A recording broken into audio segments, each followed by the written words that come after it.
It's Wednesday, January 21st. In the headlines, the opposition voices concern about proposed changes to Financial Investigations Division Act.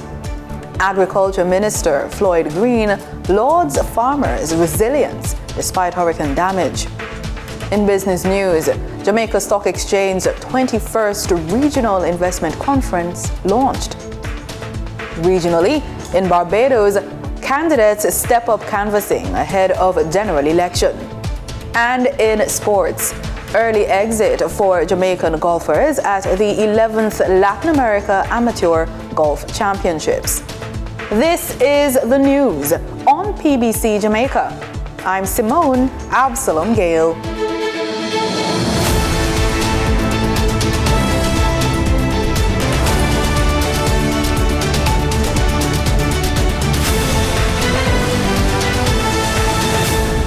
Opposition legislators have raised concerns about proposed amendments to the Financial Investigations Division Act, warning that while Jamaica must meet international standards, the changes could weaken safeguards and place too much power in the hands of the agency's leadership. The issue was debated during Tuesday's sitting of the House of Representatives, where government lawmakers argued that the amendments were critical to protecting Jamaica's international reputation. Requiring in the new subsection 4 that the FID to enter into a memorandum of understanding or other arrangements with the public body or foreign financial intelligence department or association before the disclosure of information.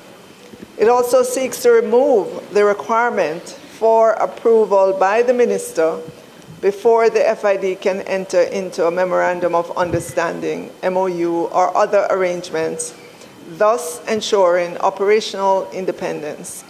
Finance Minister Favour Williams. Opposition leader Mark Golding, while supporting international cooperation, cautioned that the proposed changes need tighter wording and clearer limits to prevent abuse. A better formulation could be considered. I had attempted one. I'm not saying it's by any means perfect, but I was suggesting, for example, rather than talk about civil criminal administrative investigations proceedings to enforce laws administered by the division, you could say civil criminal administrative investigations proceedings to enforce laws, the enforcement of which fall within the statutory functions of the division, which is a bit broader than the idea of the division administering those specific laws, which it may not, in fact, do. But I'm really concerned that this vague reference to government policy, that the actions or any memorandum of understanding or other arrangement must be consistent with government policy, leaves a huge door open for ministers to constrain the actions and undermine the stated intention of giving more independence to the Financial Investigative Division. The finance minister argued that the reforms are intended to enhance the FID's ability to exchange information with counterpart agencies at home and abroad, a key requirement under international assessments. At the center of the proposed amendments is how the Financial Investigations Division collects, manages, and shares information. There's a process by which government policy is made, and when you consider the current situation that the Chief Technical Director has to ask the minister every time for permission, this is not in keeping, and it's not in keeping with international standards, and it puts at risk our mutual evaluation, which is coming up this year. Minister of Agriculture, Fisheries and Mining Floyd Green says Jamaica's farmers remain resilient despite the disruption and damages suffered in recent weather events. Speaking at a Hurricane Melissa recovery and sector update on Tuesday, Minister Green said less than 3 months after the Category 5 hurricane, a number of short-term vegetable crops are now available in large quantities. Immediately following Hurricane Melissa Rada embarked on a coordinated seed and planting material distribution program, prioritizing short-term and quick-bearing crops to stabilize supply in the shortest possible time. In fact, to date, we have distributed 14,038 packs of assorted vegetable and fruit seeds valued at $90 million. These inputs have impacted over 10,000 farmers. The minister explains that some of the surplus is linked to reduced demand, particularly from the hotel and hospitality sector, which is still recovering from the hurricane's impact. At the same time, Minister Green says market prices for several crops have begun to stabilize following sharp increases after the hurricane. The consumers are feeling good because they are seeing what they would deem more affordable fresh produce. However, this stage of the recovery has to be managed carefully because we have to ensure that markets can absorb what the farmers are producing so that our farmers can invest. Jamaica's electronic procurement system, GoJep, is getting a major boost, making it easier for the public to track government contracts and participate in procurement opportunities. GoJep, the Government of Jamaica Electronic Procurement Portal, is a web-based platform that allows users to view and engage with the full life cycle of government tendering. Chief Public Procurement Policy Officer Jovel Barrett says recent updates focus on improving usability and user experience, especially when searching for contract award notices. In the last 2 months, prior to the publication of Guidance Note number 2, we made an adjustment to the system so that persons who go on are able to more easily filter and find the contracts that they're interested in. They can filter by procuring entity, they can filter by value, they can filter by procurement methods.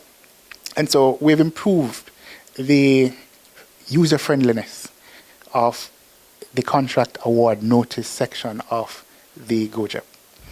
And we are continuing to make improvements. In the next couple of months, you will see many more improvements being rolled out into the system. These changes mean a smoother experience for anyone looking to monitor award contracts, while the portal continues to support transparency and public oversight. And the notices are not limited to just emergency procurement. Entities are also required to publish their contract award notices in normal procurements as well. It's just that the detail that is required may be slightly different. So for emergency procurement, you need more details, but in normal procurement, the details are not, it's not so detailed. And so, generally speaking, the public can go on and see the activities of procuring entities on GoJep. Mr. Barrett encourages Jamaicans not only to track awards, but to actively participate in government tenders. We provide a system where registered suppliers or suppliers who are not registered, or the public generally, can see the notices that have been published by procuring entities for procurement opportunities. And so you can log on to GoJep not just to see contract award notices, but just to see the competitions that are out there that maybe you would want to participate in. With more improvements planned in the upcoming months, the GoJep portal aims to make government procurement more accessible and transparent than ever before. Jamaica is taking a decisive step forward toward cleaner, more climate-resilient aviation with the launch of the Sustainable Aviation Fuels Feasibility Study, an initiative aimed at reducing carbon emissions, attracting green investment, and positioning the country within the rapidly evolving global aviation industry. The Sustainable Aviation Fuels Feasibility Study was launched Tuesday at the Jamaica Civil Aviation Authority in Kingston, marking Jamaica's first evidence-based assessment of its potential to produce and use cleaner aviation fuels. Energy, Transport, and Telecommunications Minister Darrell Vaz says the initiative signals the start of a national conversation on clean energy, aviation, and long-term climate resilience. Today's initiative is indeed central to advancing the Government of Jamaica's national development priorities, particularly in relation to our commitment to a low-carbon, climate-resilient economy and a modern, high-performance transport and logistics ecosystem that is fueled by clean energy. These priorities are not optional. Minister Vaz says climate action is critical for Jamaica as a small island developing state. As a small island developing state, Jamaica is at the front line of exposure to climate change realities, an exposure which was laid bare by the devastation wreaked by Hurricane Beryl in 2024 and even more starkly Hurricane Melissa in 2025. These events expose the fragility of our island and the critical infrastructure to the harsh effects of climate risk and reinforces our need to support global solutions. He also notes that sustainable aviation fuels can cut life cycle carbon emissions from aviation by as much as 80% and can be used in existing aircraft and airport systems without modification. The focus on sustainable aviation fuels and other clean energy solutions is therefore timely and strategic, and Jamaica must move decisively through policy alignment, targeted investments, and strategic partnerships to create a more climate-resilient future. Acting Director General of the Jamaica Civil Aviation Authority, Nicole Morgan, says the launch represents a pivotal moment for the sector. Today's launch does not simply commemorate the commencement of a technical study. It represents a strategic moment of inquiry and collaboration where Jamaica pauses to ask informed questions about how aviation, energy, agriculture, and innovation can intersect to support long-term national and regional resilience. Managed by UK International Climate Finance, the initiative is expected to create jobs, strengthen energy security, and support a cleaner, more resilient aviation industry, with the study's findings guiding policy and attracting new investment for Jamaica. Reporting for the news on PBCJ, I am Denita Rodney. Time now for the Business Report with Denise Williams.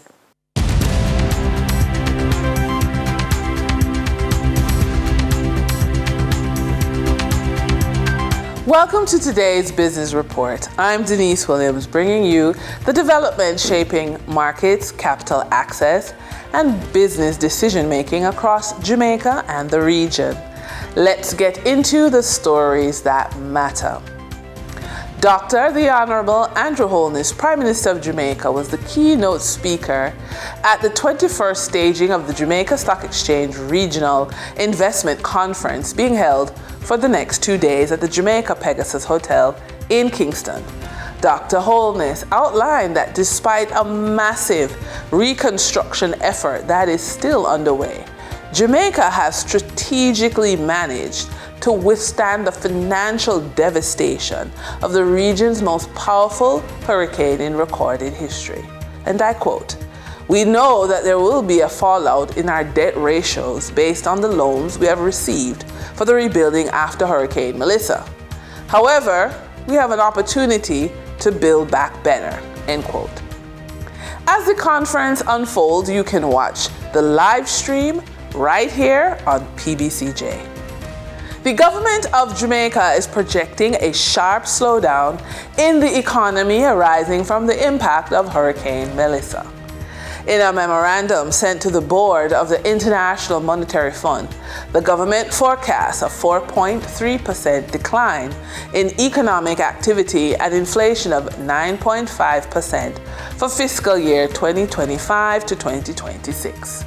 The document was submitted to secure approval for a U.S. $415 million drawdown from the IMF's Rapid Financing Instrument to help meet urgent balance of payments needs after the storm devastated foreign exchange earnings and the savings sector.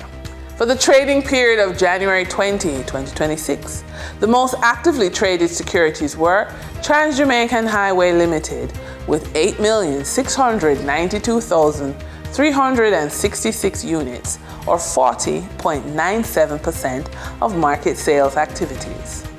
Edufocal Limited with 1,469,619 units, or 6.93% of market sales activities.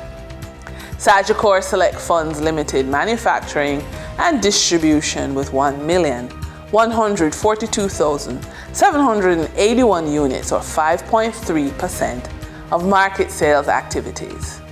Investor activity remained concentrated in transportation, construction, and distribution plays, signaling continued interest in dividend-producing and strategic assets. Turning to the foreign exchange market, based on Bank of Jamaica data for January 20, 2026, Forex traders recorded significant activity with strong demand across major currencies. For the US dollar, trading margins reflected steady liquidity, with the US selling at $158.01 and buying at $156.55. For the Canadian dollar, moderate gains supported by 41-cent transaction spreads. The Canadian dollar was sold for $113.20 and was bought for $112.79. In the British pound, continued volatility offered short-term trading opportunities of $5.10 in profits for the bank. The British pound sold for $213.82 and was bought for $208.72. These movements underscore the importance of cash flow timing and currency awareness for businesses managing import costs, debt servicing, or overseas exposure. For our credit report tip of the day, access cash without waiting on your credit report. If you own shares, you may be able to put them to work immediately by using them as collateral instead of selling them. This strategy, known as pledging shares, allows you to borrow against the value of your stock portfolio while keeping your investment intact and participating in future growth. Whether your holdings are on the Jamaica Stock Exchange, Trinidad and Tobago Stock Exchange, Barbados Stock Exchange, the New York Stock Exchange, or the Toronto Stock Exchange, the rule is simple. If your shares have value, they can help you access capital.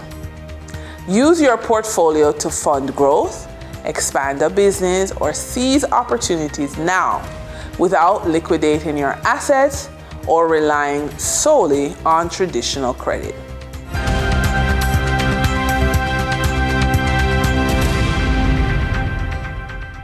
In regional news, Barbadians are beginning to see political candidates knocking on their doors as the candidates contesting the next general election take their canvassing efforts to another level. CBC visited a few constituencies on Tuesday. Anessa Henry has that story.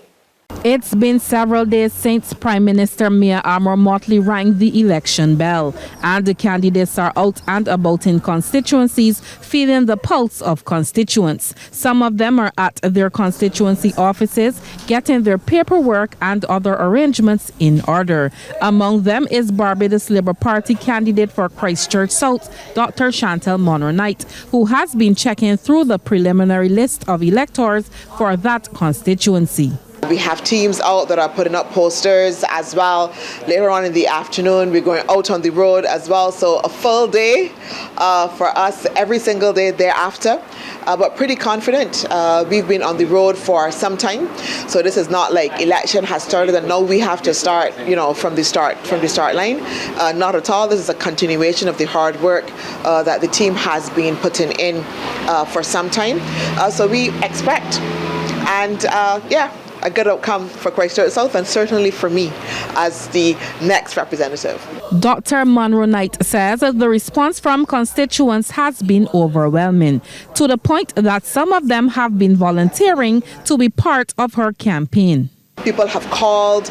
I have people who called to volunteer who said, we just want to come and be able to contribute, even if it's an hour or whatever like that. People are saying, we got you, etc., but not resting on the laurels.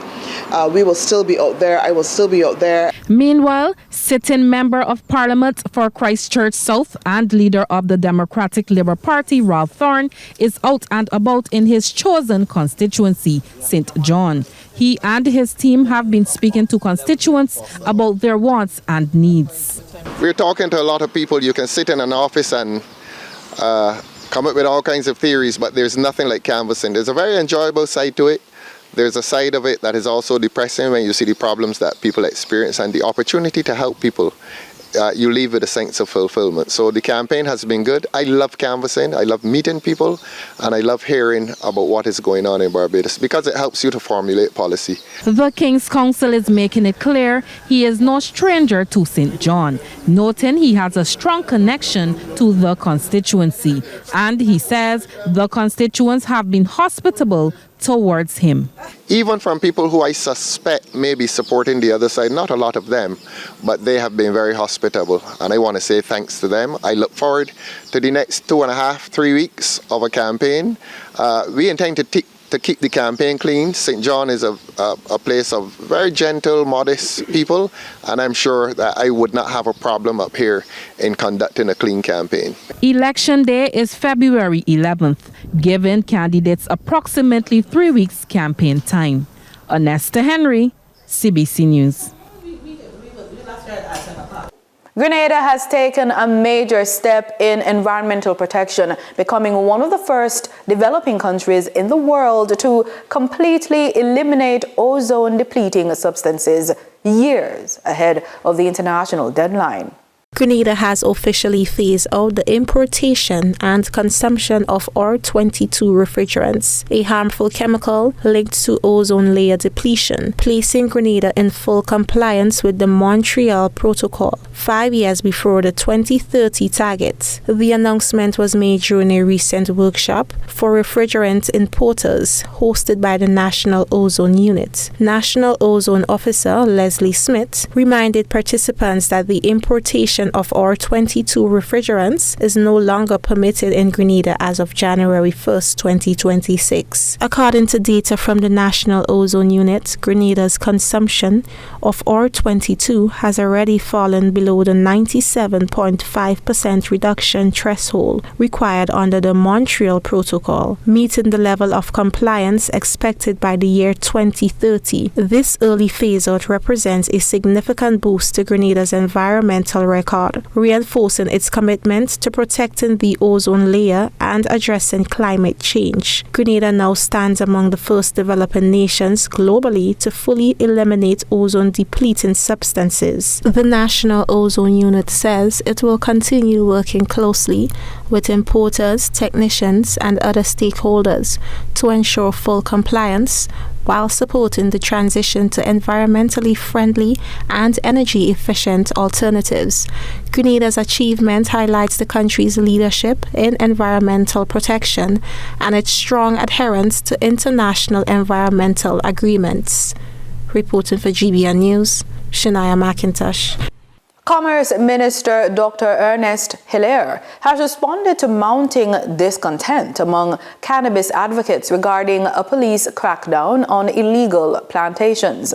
This friction arises as St. Lucia's legislative cannabis reform agenda faces continued delays, leaving the industry in a state of regulatory uncertainty.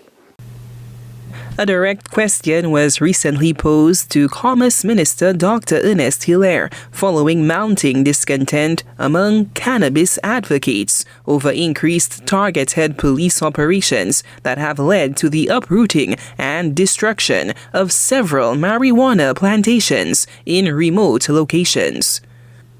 So my question to Mr. Hilaire is, when do you intend to pass the legislation? I saw the clipping where the comments he expressed, and I can understand what he was saying, that they were moving towards the establishing a cannabis industry where the cultivation and the sale of cannabis and its products within a managed structure will be legalized. And therefore, he's asking a very serious question. Why would, a few weeks before we create that new framework, that new landscape, why would you be going about just destroying marijuana plantations? At Monday's pre-cabinet press briefing, Dr. Hilaire acknowledged the concerns of cannabis advocates while noting the stalled progress toward a fully legalized regime.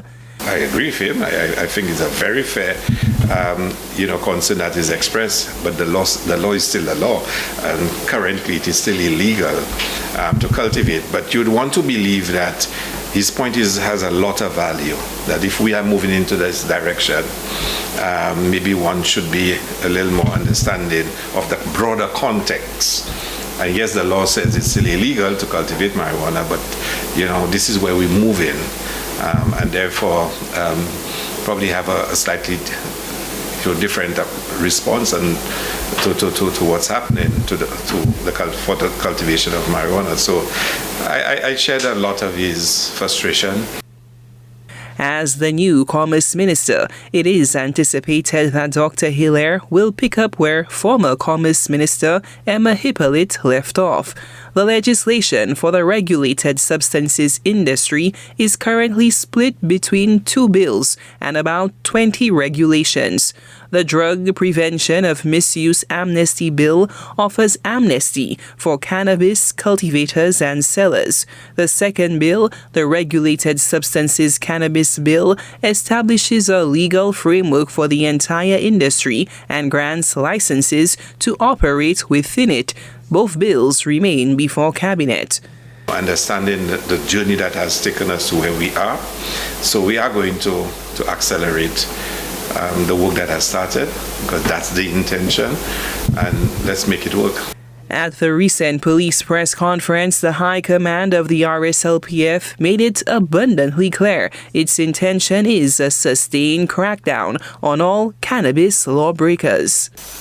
Until such time that the laws are amended to facilitate cannabis being a legal industry, the police will continue to crack down on all illegal possession, cultivation, trafficking, transporting, selling, whatever you want to call it, of cannabis. Hilaire was probed on the police department's recent statements. And the police is fully entitled to say so because the law says so. But so is having tinted vehicles on the road. I better not comment on the police. I mean, I understand the police. It's illegal, And if they want to crack down on it, they're fully entitled by law to crack down on it. But you put it in a broader context, and you act accordingly. So the police is not wrong. The police, they're not wrong, but you would want to understand by next month it would probably be fully legal to cultivate. So why such action? But I can look around and see a lot of things that are illegal in this country, and they happen. In sports, Jamaican golfers Andre Roy and O'Shea Hay bowed out of the 11th Latin America Amateur Golf Championship at the Lima Golf Club in Peru after failing to make the cut at the end of the second round. The 4-day championship ended on Sunday with a victory for Argentina's Mateo Pulsini. He finished first with Venezuela's Veligio Paz Valdez, whose matching score was 2 shots better than the next best player. And that's it for the news on PBCJ. Remember, you can watch us on our social media platforms at PBCJamaica. Thank you so much for watching.